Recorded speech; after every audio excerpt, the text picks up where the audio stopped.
सभी को जय श्री महाकाल, हर हर महादेव, श्री शिवाय नमस्तोभ्यम।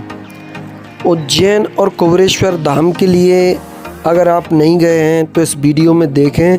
हम आपको कुबेरेश्वर धाम, कंकर शंकर की पूजन और बाबा महाकाल के दर्शन, भैरवनाथ दर्शन, भरतरी गुफा और गढ़कालिका मंदिर, शांतिपनी आश्रम, मंगलनाथ आदि के दर्शन कराएंगे और बाबा काल भैरव के दर्शन भी कराएंगे। तो इस वीडियो में पूरी वीडियो को देखें और अंत तक इस वीडियो में बने रहें।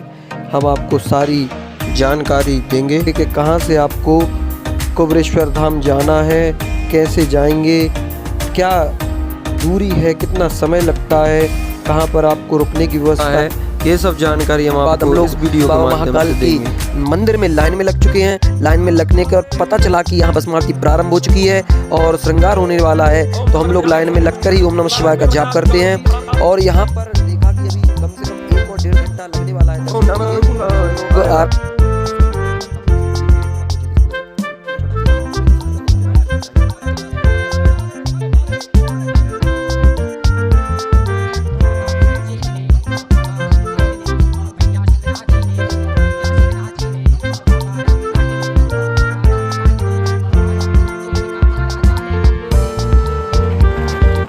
चलिए शुरू करते हैं हमारी ये वीडियो। सभी को एक बार फिर से नमस्ते, जय श्री महाकाल, श्री शिवाय नमस्तोभ्यम। हम निकले हैं अपने घर से श्री महाकाल नगरी उज्जैन के लिए। सुबह 4 बजे हम उज्जैन पहुंच चुके हैं। यहाँ पर हमने स्नान किया। स्नान करने के बाद और फूल वाली दुकान पर अपना सामान रखा और वहाँ से प्रसाद लिया और वहाँ से हम श्री महाकाल मंदिर में प्रवेश कर चुके हैं। यहाँ पर महाकाल मंदिर के दर्शन करिए। आप LED के माध्यम से महादेव के दर्शन कर सकते हैं। ये देखिए कॉरिडोर है, ये महाकाल लोक है। यहाँ पर भी हम बाद में जाने का सोचेंगे, परंतु अभी हमें सबसे पहले बाबा महाकाल की भस्म आरती देखना है। पर पता चला कि यहाँ पर भस्म आरती तो प्रारंभ हो चुकी है, श्रृंगार होने लगा है। अब हम लोग जल्दी से लाइन में दौड़ते हुए और लाइन में पहुँचे। यहाँ पर हमारे पीछे कुछ नहीं, आगे लाइन बढ़ चुकी है और पता चला कि अभी बीच में रोक दिया है क्योंकि अभी 1-1.5 घंटा लगेगा। भगवान का श्रृंगार होगा बाबा का, और श्रृंगार होने के बाद आरती होगी। आरती होने के बाद फिर जलाभिषेक होगा। उसके उपरांत आपको दर्शन प्राप्त होंगे। तो इस लाइन में मुझे कितने समय तक रुकना पड़ेगा ये कुछ नहीं पता था। यहाँ पर LED में देख रहे थे हम लोग बाबा महाकाल की मूर्ति, दिव्य दर्शन, जय श्री महाकाल। यहाँ पर दर्शन करने के बाद हम लोग आगे निकले। महाकाल मंदिर अभी तक मैं जितनी ज्योतिर्लिंग गया हूँ उनमें सबसे अच्छी व्यवस्था मैंने उज्जैन में देखी है, क्योंकि यहाँ पर प्रॉपर तरीके से कितनी भी भीड़ हो जाए उनको मेंटेन अच्छे से किया जाता है। पूरी व्यवस्था है बैठने की और ज़्यादा समय नहीं लगता दर्शन के लिए, जल्दी दर्शन हो जाते हैं। अब यहाँ पर गर्भगृह में अधिकतर ज्योतिर्लिंग में नहीं जाने देते हैं क्योंकि दूर से ही दर्शन कराते हैं। लोग कहाँ से कैसे आ रहे हैं और दर्शन करते हैं, इसलिए दूर से दर्शन करिए। तो यहाँ की व्यवस्था मुझे बहुत अच्छी लगी है। यहाँ हमने देखी LED में भस्म आरती प्रारंभ हो चुकी है। भस्म आरती होकर अब हम यहाँ पर श्री महाकाल भगवान का ओम नमः शिवाय से जाप करते हुए, देखिए मेरी आवाज में, नमः शिवाय भस्मी रामाय बाबा भस्मी रामा, हर हर भोले नमः शिवाय, नमः शिवाय ओम नमः शिवाय, हर हर भोले नमः शिवाय, महाकालेश्वराय महाकालेश्वर, हर हर भोले नमः शिवाय, नमः शिवाय ओम नमः शिवाय, हर हर भोले नमः शिवाय ओम नमः शिवाय, हर हर भोले नमः शिवाय।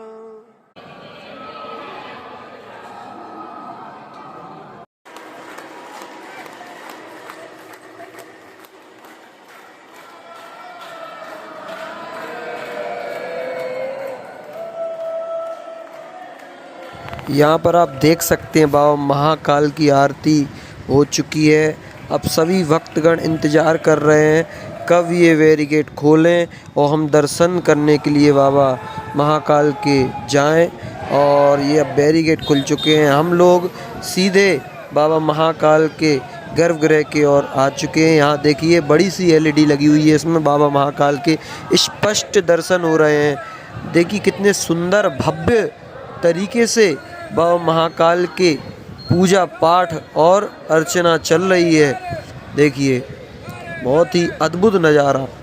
जय श्री महाकाल। 2007 और 8 में जब मैं आया था तो बाबा महाकाल के गर्भगृह में जाके दर्शन हुए थे। उनको स्पर्श करके मैंने जल चढ़ाया था, वहीं पर स्नान कराए थे, अच्छे से दर्शन हुए थे। उस समय ये सब भीड़ भाड़ इतनी नहीं होती थी, लेकिन आज के समय के हिसाब से बढ़िया व्यवस्था है। बस ये जो मंदिरों में वीआईपी कल्चर है, इसको थोड़ा इस पर अगर गौर की जाए तो और अच्छी व्यवस्था हो सकती है। जल्दी जल्दी से दर्शन कराइए आप, भले स्पर्श ना हो, अभिषेक ना हो, लेकिन सबके दर्शन हो पाए।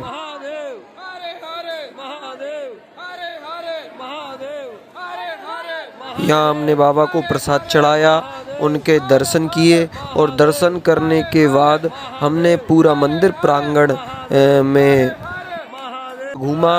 और अंदर जो गणेश जी का मंदिर है वहाँ पर भी हम गए थे, जहाँ कलावा बनता है। बड़े ही अच्छे तरीके से वो लोग कलावा बांधते हैं, जो कि मैं हमेशा जब भी जाता हूँ वहाँ पर कलावा बंधवा कर ही आता हूँ। चमकदार रेशम का कलावा होता है जो लगभग 1 साल तक चल जाता है। और अब ये यहाँ पर हमने भगवान महाकाल के दर्शन कर लिए हैं। अब यहाँ से हम लोग निकल चुके हैं बाहर, और बाहर शिखर दर्शन करने के पश्चात हम लोग यहाँ से बाहर निकले। और बाहर जाने के बाद फिर हम लोग और अन्य मंदिरों में भी जाएंगे।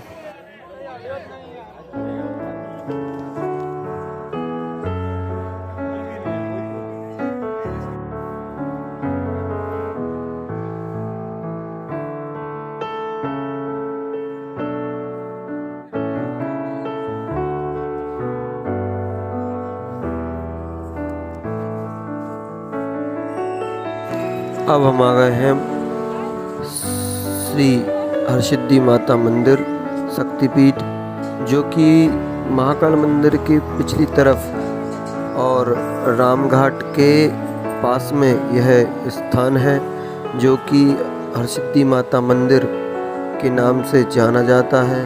यह 52 शक्तिपीठों में से एक माना जाता है। यहाँ की भी अपरंपार महिमा है। और ये देखिए माता की ज्योति के दर्शन, यहाँ ज्योति जलती है और यहाँ भी माता का स्थान है। अब उसके बाद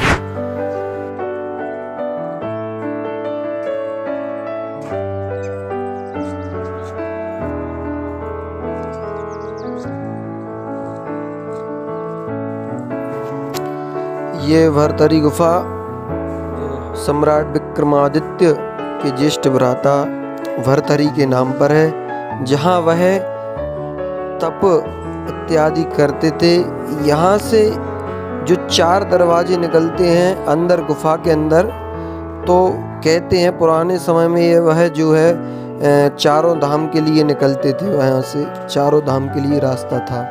और एक ऐसे ही गुफा जो काशी में भी निकलती है, वहाँ भी यह बताया जाता है कि वहाँ भी एक गुफा है जहाँ से निकलने का रास्ता उज्जैन और काशी दोनों का ही है।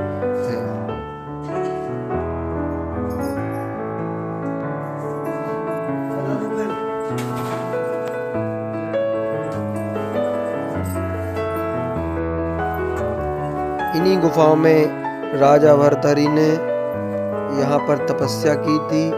और यहाँ जो है ये गुफा तपोभूमि है उनकी, इसीलिए इसको भरतरी गुफा कहा जाता है। अब हम एक और गुफा की ओर जाएंगे, जो ये सीढ़ी उतर के हमें नीचे जाना है, जहाँ पर सांस लेने के लिए कोई खिड़की भी नहीं है। ये अंदर हम लोग आ गए हैं। यहाँ देखिए आप, बिल्कुल भी जगह नहीं है। अब ये देखिए यहाँ कोई एक भी खिड़की नहीं है, ना कोई दरवाज़ा यहाँ से निकलने के लिए एक ही दरवाज़ा है, उसी से आना है, वहीं से जाना है। यहाँ पर एक ये साधु बाबा बैठे हुए थे। चलिए अब हम लोग बाहर आ चुके हैं।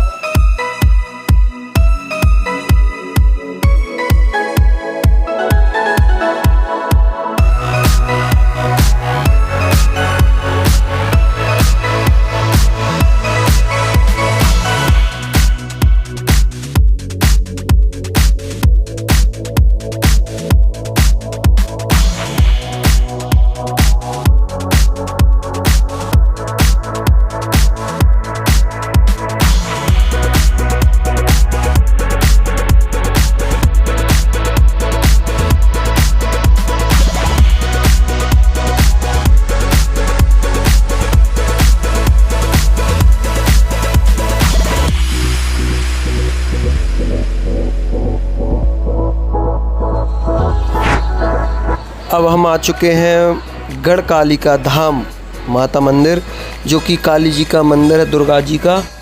ये मंदिर भी बहुत प्रसिद्ध मंदिर है और यह सतयुग के समय की जो मूर्ति है, यह सतयुग के समय की है और महाभारत काल में इस मंदिर का निर्माण हुआ था, ऐसा कहा जाता है।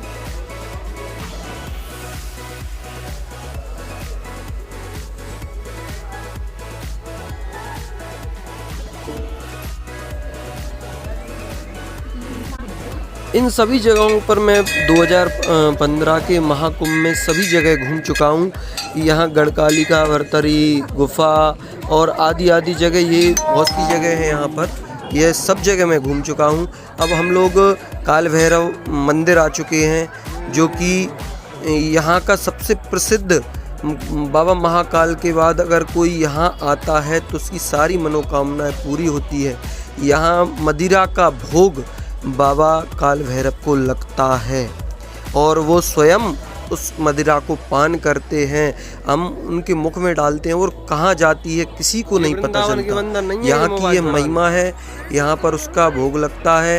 ये देखिए बंदर, वृंदावन के और यहाँ के मंदिरों में बहुत अंतर है। वृंदावन के मंदिर जब हम जाते हैं तो वहाँ के जो बंदर रहते हैं वो मोबाइल और चश्मे को कब छीन लें, कब ले जाएं, पता ही नहीं चलता। उनको फ्रूटी चाहिए, जब भी उनको वह वापस करती है। ये देखिए हम यहाँ पर मंदिर में प्रवेश कर चुके हैं, कितनी भीड़ है लगी हुई है, आप देख सकते हैं यहाँ बाबा काल भैरव के दरबार में।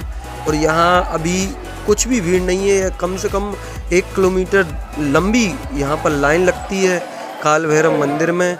और अभी ऐसा सीजन नहीं है कि ज़्यादा भीड़ भाड़ हो। श्रावण के महीने में और शिवरात्रि के समय और सोमवार को यहाँ पर बहुत ही भीड़। और 2028 में फिर से महाकुंभ सिंगस्त जो है उज्जैन में भरने वाला है।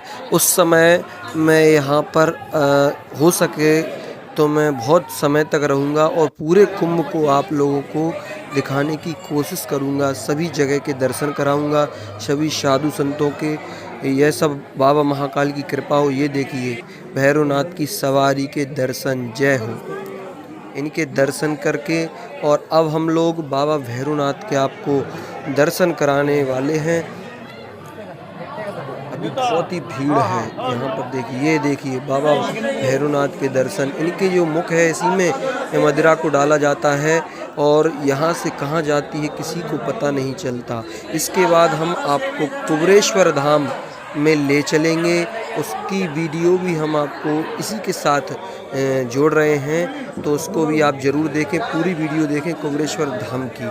अब इसके बाद हम मंगलनाथ दर्शन करने आ गए हैं। यहाँ पर आप देखिए सभी लोग कई प्रकार की पूजाएं, ग्रह शांति, काल सर्प योग, मंगल की पूजा और नवग्रह पूजा, सभी प्रकार की कई पूजाएं यहाँ पर चल रही हैं। इन पूजाओं के बाद जो आपके कुंडली में जो दोष होते हैं या ग्रहों की जो स्थिति होती है वह सुधर जाती है और ग्रह का प्रभाव कम हो जाता है। इससे सुख समृद्धि आदि की प्राप्ति होती है। पूजा बहुत ही विशेष रूप से करवानी चाहिए, हमें अपनी कुंडली को दिखवा के ये पूजा करवानी चाहिए। ये देखिए मंगलनाथ पर हमने दर्शन किए भोलेनाथ के और अब यहाँ से हम महर्षि सांदीपनि के आश्रम आज पहुँचे हैं।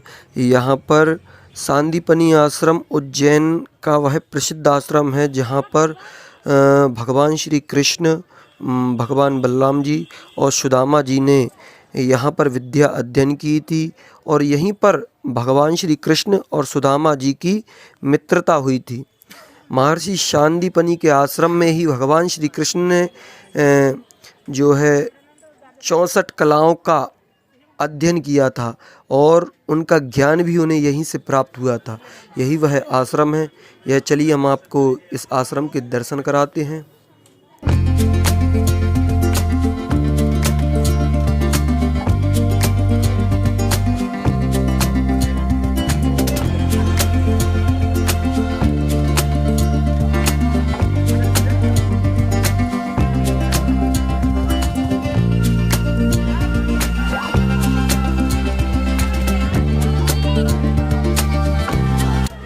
अब हम चल रहे हैं जहाँ पर भगवान श्री कृष्ण की 64 कलाओं का वर्णन दिया गया है।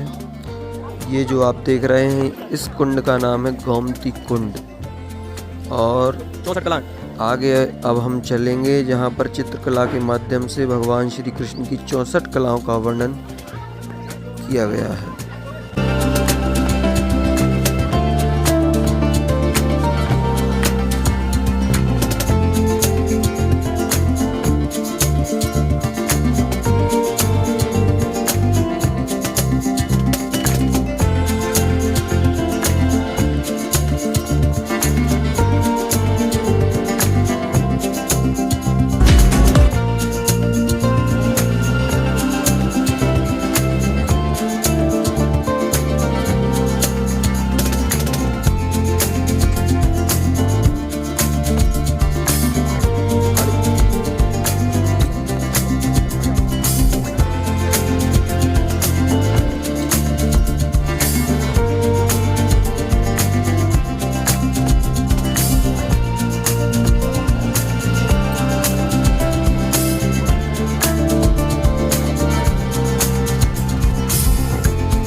आप लोग देख रहे हैं यहाँ पर जो भगवान श्री कृष्ण की 64 कलाओं के बारे में वर्णन है। उन कलाओं में गायन, वादन, नृत्य, नाट्य, चित्रकला, अल्पना और शयन रचना और कई ऐसी रूप बनाना, माला गूंथना, मुकुट बनाना, ये सब इसमें चित्रकला के माध्यम से वर्णन किया गया है। यह 64 कला है। आज के युवान के अंदर एक भी ऐसी कला नहीं है जिससे वो अपना गुजारा कर सके और वह भगवान श्री कृष्ण जिनके अंदर जो है 64 कलाओं की विद्या थी और इसी आश्रम महर्षि सांदीपनि आश्रम के माध्यम से यहाँ पर उन्होंने शिक्षा अध्ययन की थी। यहीं पर बलराम जी और सुदामा जी ने भी शिक्षा अध्ययन की थी। यही वो सांदीपनि आश्रम है।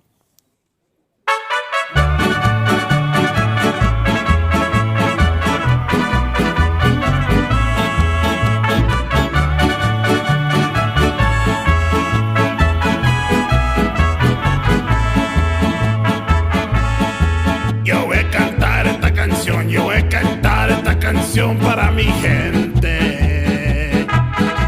con una pasión। और इसी के साथ अब हमारा उज्जैन के तीर्थ यात्रा पूर्ण हुई। कई मंदिर हैं यहाँ पर जिनों के हम दर्शन नहीं कर पाए और प्रसिद्ध मंदिर हैं। गणेश जी का, चिंतामणि गणेश जी का मंदिर भी बहुत प्रसिद्ध है, परंतु अब हम जब आगे आएंगे तो हम आपको और भी दर्शन कराएंगे। इसके बाद अब हमें सीहोर कुबेरेश्वर धाम जाना है। वहाँ पर हम आपको वहाँ के दर्शन कराएंगे और यहाँ से खाना खाने के बाद ये देखिए हम आपको एक और यहाँ पर हॉल है जहाँ पर यहाँ महर्षि के फोटो, चित्रकलाएँ और उनके गुणों का वर्णन दिया गया है। और यहाँ देखते हुए अब हम लोग कुबेरेश्वर धाम के लिए निकल पड़े हैं। शाम को 5 बजे की ट्रेन से हम कुबेरेश्वर धाम पहुँचे। तो अब हम लोग आ चुके हैं श्री कुबेरेश्वर धाम। यहाँ पर तो केवल और केवल श्री शिवाय नमस्तुभ्यम बोलना पड़ेगा। कुबेरेश्वर धाम की महिमा अपार है। यहाँ पर जो भी भक्ति और श्रद्धा के साथ श्री शिवाय नमस्तुभ्यम और कंकर शंकर की पूजन करते हैं, उनके सारे दुख दर्द दूर हो जाते हैं भगवान भोलेनाथ की कृपा से। ये श्री शिवाय नमस्तुभ्यम। तो अब हम लोग आ चुके हैं कुबेरेश्वर धाम। यहाँ हम आपको श्री कुबेरेश्वर धाम में दर्शन कराएंगे, यहाँ के स्थान के दर्शन कराएंगे। अभी यहाँ पर ज़्यादा भीड़ भाड़ नहीं है। 25 तारीख के बाद यहाँ पर रुद्राक्ष वितरण होंगे, तब यहाँ पर बहुत ही ज़्यादा भीड़ होगी। अभी हम लोग यहाँ पर शाम को आए थे। यहाँ पर हमने सबसे पहले जो कुबेरेश्वर धाम में स्थान है वहाँ के दर्शन किए और इसके बाद हम लोगों ने वहाँ पर व्यवस्था देखी। व्यवस्था देखकर बढ़िया व्यवस्था है रहने की, रुकने की और नहाने की आदि सभी व्यवस्थाएं अच्छी हैं। परंतु हमने यहाँ पर होटल ली थी। होटल लेकर हमने यहाँ पर नाइट स्टे किया और प्रातःकाल हम आपको अभी ये यहाँ पर सारे प्रांगण में घूमकर आपको दर्शन कराएंगे। कैसा क्या माहौल है, अभी ये देखिए निर्माण चल रहा है। यहाँ पर आगे और भी निर्माण होना है, मंदिर बनेगा, मूर्ति स्थापना होगी। यहाँ पर अभी केवल जो केदार शिला नेपाल से आई हुई है उसी के पूजन हो रही है।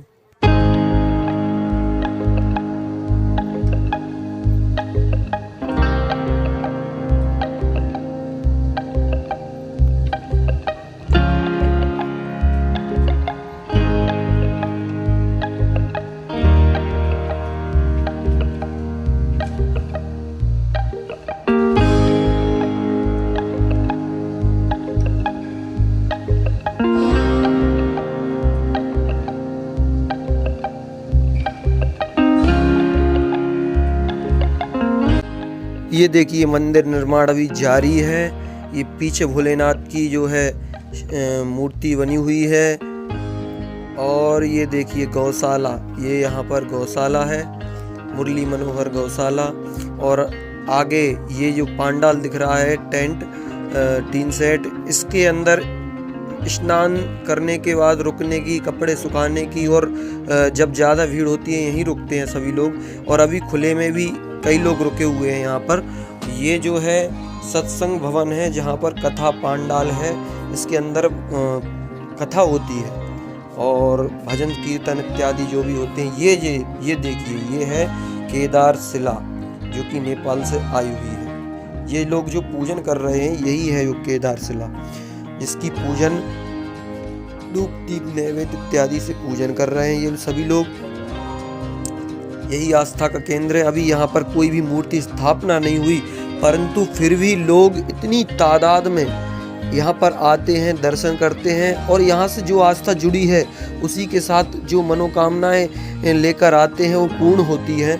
यही आस्था कहलाती है। यहाँ पर देखिए भगवान विष्णु शेषशय्या पर विराजमान।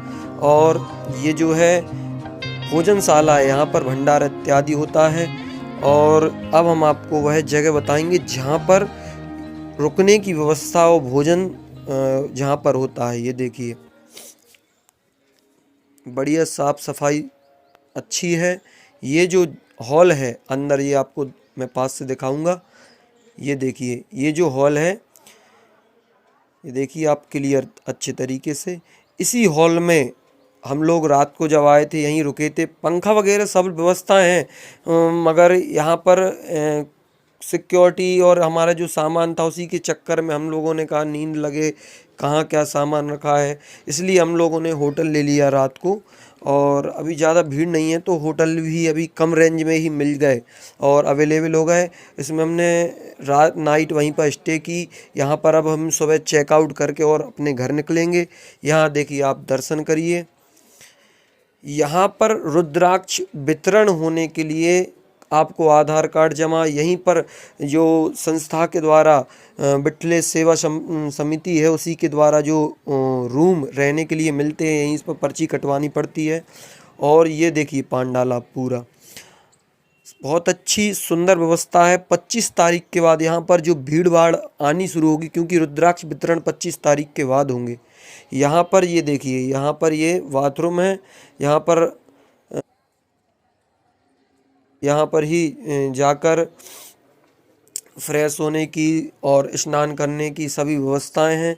यहाँ पर कपड़े सुखाते हैं सभी लोग, और उसके बाद अच्छी व्यवस्था यहाँ पर की गई है। ये देखिए, ये देखिए कितना सुंदर यह भवन बनाया है, जो कि कथा इसके अंदर कथा होती है।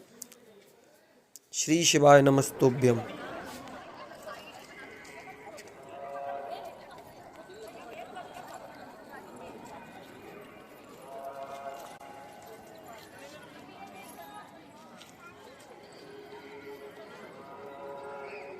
और अब यहाँ से हम लोग जाएंगे अपने घर पे। ये यहाँ पर जो मंदिर बन रहा है, यहीं पर भगवान की मूर्ति स्थापना होनी है। ये जो है भवन जो बना हुआ है, इसके अंदर जो है कथा और भजन इत्यादि, सत्संग इत्यादि यहीं पर होता है। ये देखिए आप, यहाँ पर एक दुकान भी है, यहाँ लोग बैठे हुए हैं और यहीं पर भजन इत्यादि कर सकते हैं, यहीं पर कथा सुन सकते हैं। यहाँ कथा पांडाली है, एक हिसाब से है। ये देखिए, बड़ा ही अच्छी व्यवस्था है यहाँ पर। लेकिन जो प्रदीप मिश्रा जी की कथा में जो भीड़ होती है, उसके हिसाब से यहाँ पर तो ये पूरा मैदान जो बाहर है ये कम पड़ जाएगा, क्योंकि उनकी कथा में लगभग बहुत, अब मैं अनुमान नहीं बता सकता, बहुत बड़ा पांडाल लगता है प्रॉपर, बहुत जन। तो इसी के साथ सभी को श्री शिवाय नमस्तुभ्यम। सभी हमारा सपोर्ट करें, कमेंट करें, लाइक करें और शेयर और सब्सक्राइब तो करना ही करना है। श्री कुबेरेश्वर धाम